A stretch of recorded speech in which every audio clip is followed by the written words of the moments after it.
Hej.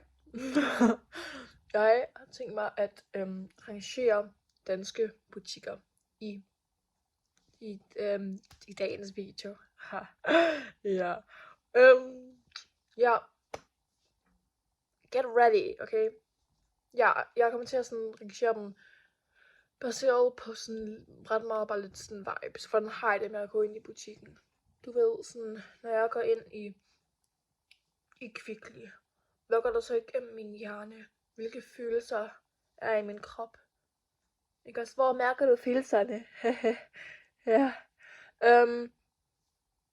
Så ja. Så ranglisten er bare sådan, du ved, sådan S-tier, og så ned til sådan D-tier. Kidding international. Så jeg har ikke nogen crazy kategorier. Okay. Højst op er dem, der er bedst. Lavest er dem, der er værst. Ja. Så den første butik, vi har, er Kvickly. Som nævnt tidligere. Ja. Kvickly. Hvordan har jeg det med Kvickly? Okay. Kvickly Other. Ever heard of it? Danmarks største Kvickly. Verdens største Kvickly. Mind you. Ja. Den er ret fed. Okay. Try it out. Men Kvickly generelt, jeg ved ikke.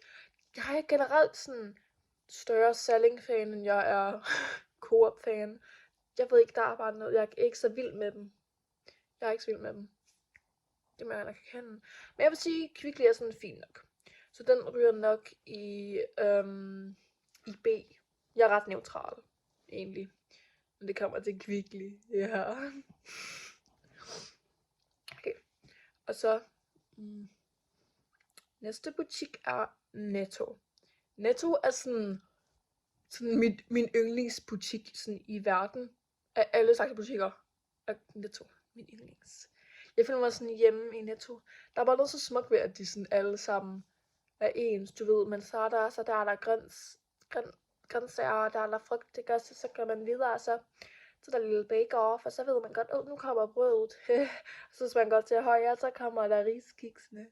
Ja, og så hvis man går videre til højre, så kommer der, okay, I ved hvad jeg mener, ikke? Jeg kan godt lide, at det er sådan selvom om jeg er på Sjælland eller Fyn eller Jylland, så ved jeg, hvor det hele er.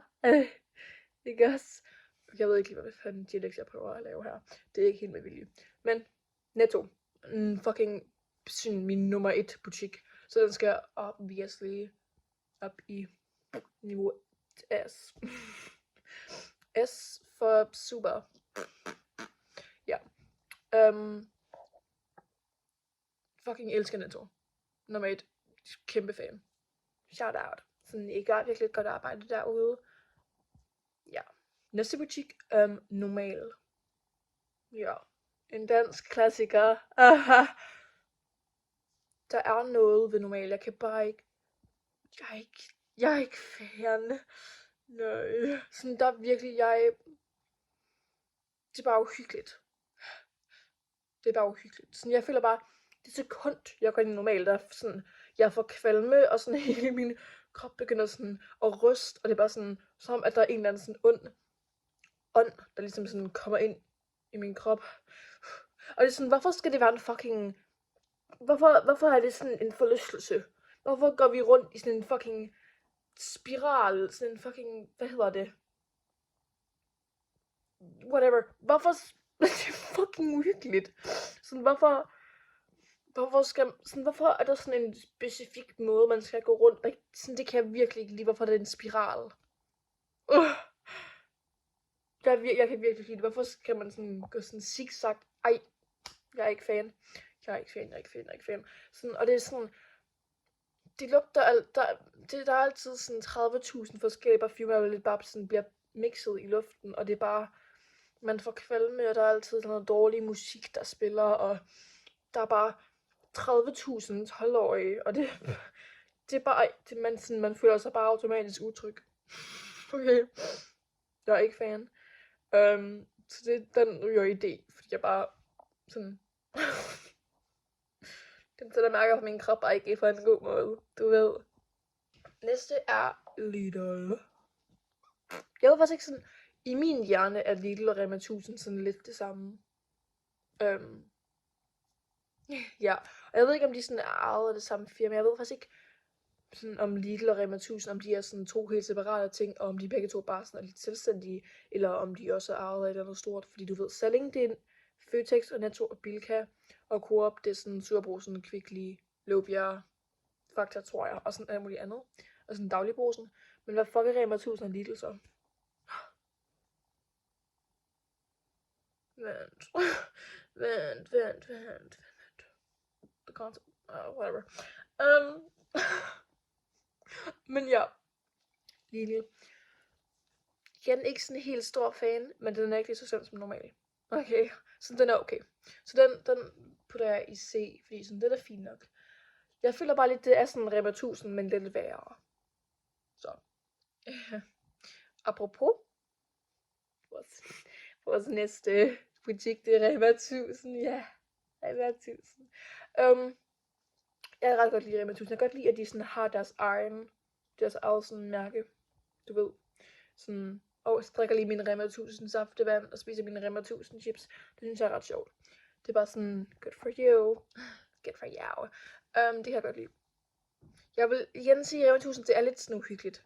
Jeg føler, det er sådan, der er aldrig nogen, der er sådan, lad os tage Rema 1000, men der er altid sådan 30 milliarder mennesker derinde. Du ved, jeg har aldrig mødt nogen, der er sådan, jeg køber altid ind i Rema 1000, men alligevel er der altid sådan proppet.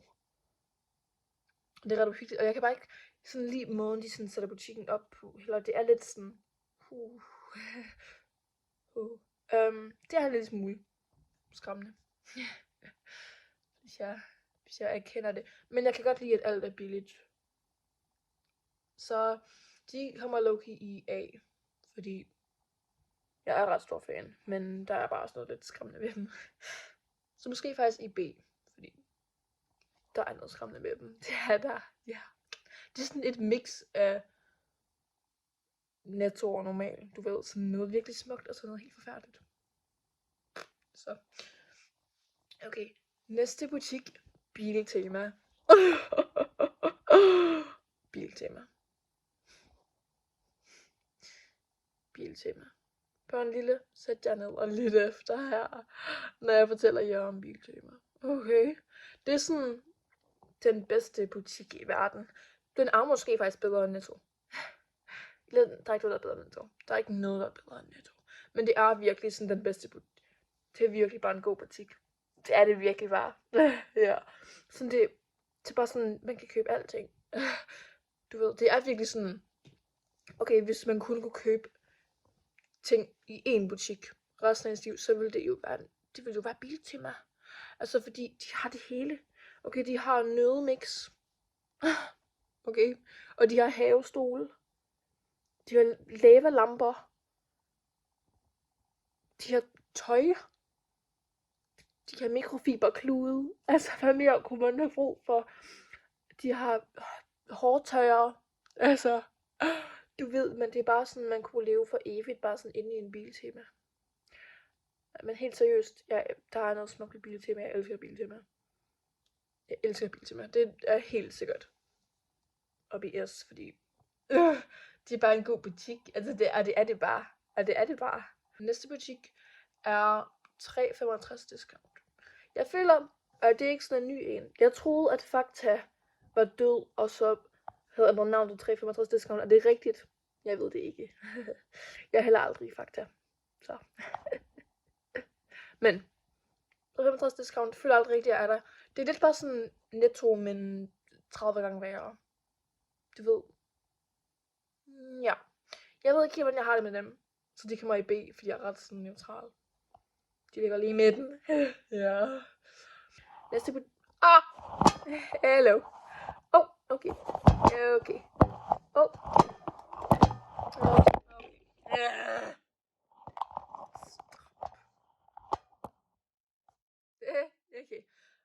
Næste butik er Matas. Ja. Matas. We've all been there. Ja, Matas. Egentlig en helt fin butik. Altså, jeg har ikke nogen store klager, når det kommer til dem. Så de er nok egentlig af, fordi de skulle egentlig fine nok. Ja, det er de da. Ja. Okay, jeg ved ikke, hvorfor jeg løber mig sådan skift. Sådan tone og stemme. Jeg skal prøve at lade være. Men jeg ved ikke, hvordan. Okay. Næste butik, Løvbjerg. Løvbjerg. Altså, jeg har bare sådan nogle... Igen. Sorry. Undskyld. Jeg har bare nogle gode minder med Løvbjerg. Det har jeg bare. Det der med, at man kunne sådan... Jeg ved ikke, om man stadig kan... Der plejede at være Løvbjerg sådan lige sådan, hvor jeg bor, men det er der ikke længere. Rip. Der er der ikke været i sådan flere år. Oh my god, vi falder. Vi falder. Men det der med at sådan kunne stå en terning, og så hvis man får så får man en gratis pansalstik hver fredag. Det er bare smukt. Det er bare fedt. Altså, det er virkelig bare smukt. Det er lidt sådan, okay, gambler i en alder af 8. Men det er også okay. Det er egentlig også helt fint, dog.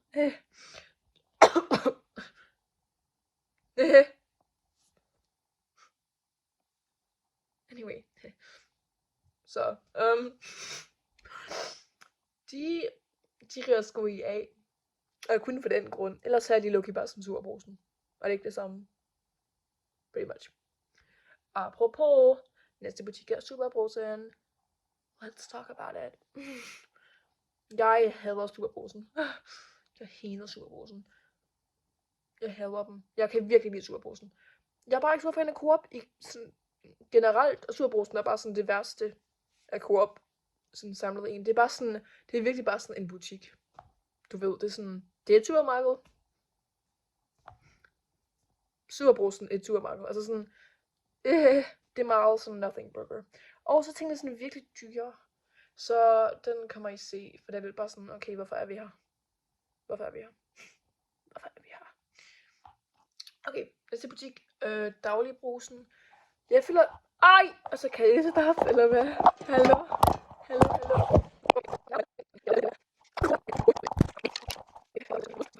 Kameraet falder sådan hver tredje fucking sekund. Næste butik, Dagligbrusen. Igen, Coop. Så sådan allerede minus 30 point, du ved.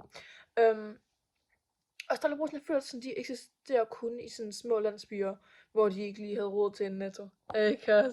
Så sådan, de har det bare sådan en Dagligbrusen. Og så fucking fodterapeut og en bilmand. Alle byer i Danmark har fodterapeut. Gotta have that. Okay, fodterapeut, 30 bedemænd, fucking John Fransen, ejendomsmægler. Hvem er John Fransen? Kan han forgave? Hvordan sælger han hus i hele Danmark? Jeg forstår det ikke. Og sådan Matas. Og alle byer i Danmark har dem. Ja. Ja. Okay. Så Dagligbrusen. Det er lidt bare sådan, okay. Du ved, der er lidt brug, det er sådan lidt en sådan, hvad siger man, necessary evil, du ved. Der er lidt brug for dem, fordi man skal jo have et eller andet sted, hvor man kan købe ind. Ikke også? Så den ryger i C, fordi, i B, fordi sådan, det er egentlig okay. De må da godt være her også. Det har de der helt tilladelse til. Ja. Yeah. Næste butik. Bilka. Oh my god. Bilka. Mig og Bilka, vi har en lang historie, der ikke er ret positiv. Hvad er det her, den godt nok ikke? For det første er den tætteste Bilka på, hvor jeg bor i Horsens. Og sådan, det er bare sådan allerede, okay, Horsens. Bilka og Horsens sammen. Okay.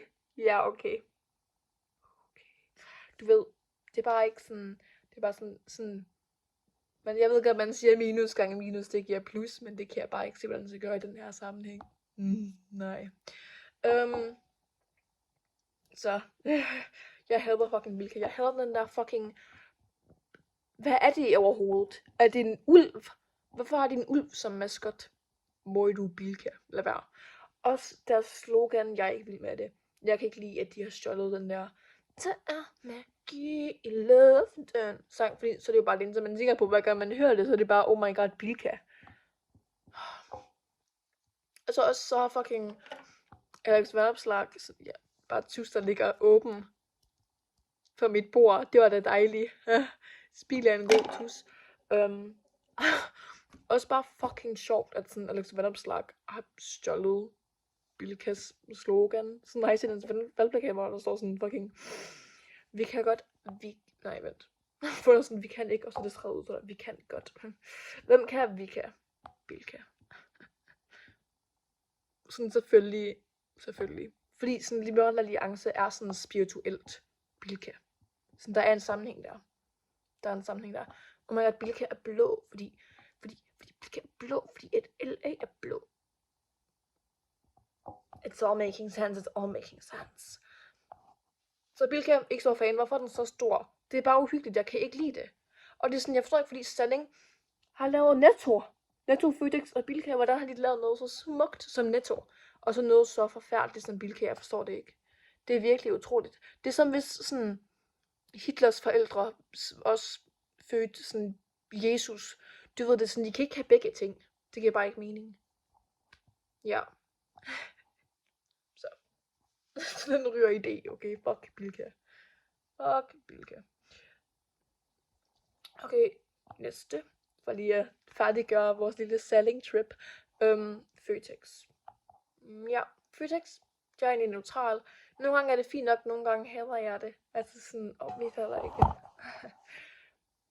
Det er virkelig bare sådan en mellemting mellem Bilka og Netto. Så. Fordi den er ikke lige så forfærdelig som Bilka, men den er stadigvæk lidt for stor. Det er en smule uhyggeligt. Også hvorfor er der noget, der hedder Føtex Food? Man kan allerede købe mad i normal Føtex. Hvad mener I? Men det er lidt som Biltema i, at man kan købe lidt alting, men sådan på en værre måde. Sådan jeg kan meget bedre lide Biltema. Så Føtex kommer i B, fordi sådan, jeg er egentlig neutral. Du ved, den er fin nok. Ja. Okay. Næste er Hjem og Fix. Hjem og Fix. Hjem og Fix. Og det er det, man gør, man tager hjem, og man fikser. Med de ting, man køber Hjem og Fix. Og ja, det gør man. Okay. Hjem og Fix. Ret uhyggelig butik. Det er lidt sådan, hvor er jeg? Du ved, det er ret svært at finde rundt i. Og det er lidt bare sådan, der er træerne. Du ved. Ja. En smule hyggeligt. Men stadigvæk en dejlig butik at være i. Altså, når jeg træder ind, så jeg bliver bare glad. Jeg har lyst til lige at bygge en lille stol eller sådan noget. Så på grund af det kommer den i A. Fordi den er sgu egentlig fin nok, dog. Det er den sgu. Ja. Og så næste butik, Fakta. Hvilket er den sidste af Coop-butikkerne, som jeg kommer til at diskutere i dag. Ja. Jeg tror, jeg har været i Fakta i sådan 5 år. Så sådan ærligt helt kan jeg ikke huske noget om dem. Så de kommer bare i C. Fordi det stadigvæk er fucking Coop. Jeg gider ikke høre på det. Så har vi Harald Nyborg. Hvilket basically er Biltema. Men cool. Så. Ja. Ja. Men de er ikke helt på Biltema-niveauer. Det er de ikke. Så de kommer i A. Fordi der er bare noget bedre ved Biltema. Det er der bare. Og det er der bare. Ja. Og så næst sidste butik, altså det var det helt trist, vi er ved at nå inden, har vi T. Hansen, hvilket igen basically bare er Biltema. Men jeg ved ikke, der er noget lidt ondt ved T. Hansen. Så den kommer i B, fordi det er alligevel, det er tæt nok på Biltema til, at jeg bliver en lille smule glad, når jeg træder ind. Men der er også bare noget ondt ved det, og jeg kan ikke lige forklare det. Det er bare noget med atmosfæren. Ja, så den ryger jeg altså i B. Måske faktisk C, fordi atmosfæren er ret ond, faktisk. Og så sidst, og mindst faktisk, Aldi. Aldi er sådan eksisterer ikke i Danmark længere, er jeg sådan 100% sikker på faktisk.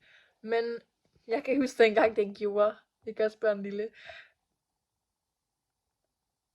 Ikke en god butik. Det er bare ikke en god butik. Det er det bare ikke. Den er bare, jeg kan ikke komme med en enkelt positiv ting om Aldi. Det er bare en ond butik. Det er sådan, hvis Sverige var en butik, ville det være Aldi. Og det siger bare nok, føler jeg. Så jeg er ikke stor fan. Jeg er ikke stor fan af Aldi. Så den ryger ned i fucking bunden ved D. Okay, fuck Aldi. Så det var alle de butikker, jeg havde at diskutere for i dag. Ja, så her kan man se hvordan ranglisten den endte med at se ud. Ja. Okay, vi falder igen. Det er fint. Så ja, til at sætte ud med, så vil jeg egentlig bare sige tak, fordi I så med. Husk at subscribe og like og alt det der. Hvis den her video har fået 30 millioner likes, så klipper jeg mig skældet og livestreamer det med Søndergaard. Bum bum. Og inviterer os lykke med. What the fuck? Ja.